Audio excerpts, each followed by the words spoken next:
بسم اللہ الرحمن الرحیم۔ السلام علیکم ورحمۃ اللہ وبرکاتہ۔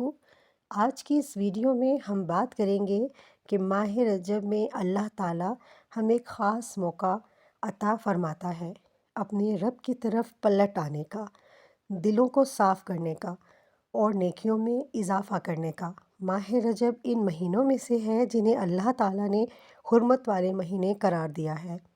اللہ تعالیٰ قرآن مجید میں فرماتے ہیں اِنَّ عِدَّتَ الشُّہُورِ عِندَ اللہِ اثْنَا عَشَرَ شَہْرًا مِنْہَا أَرْبَعَةٌ حُرُمٌ۔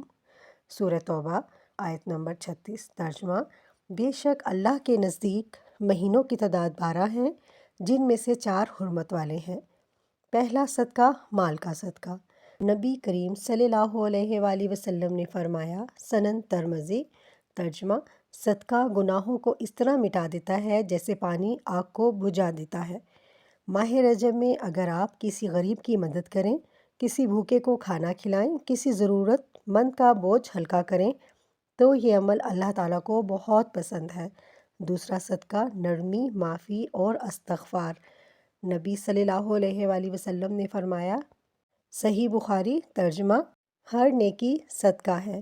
اور ایک اور حدیث میں ہے، سنن ترمذی۔ ترجمہ: اپنے بھائی کے چہرے پر مسکرانا بھی صدقہ ہے۔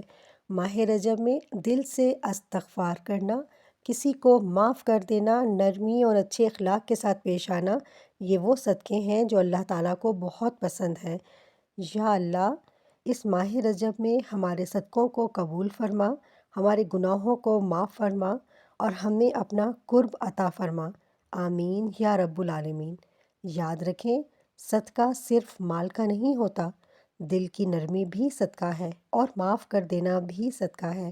اگر یہ پیغام دل کو لگا ہو تو اسے آگے ضرور پہنچائیں، شاید اسی عمل سے اللہ ہم سے راضی ہو جائے۔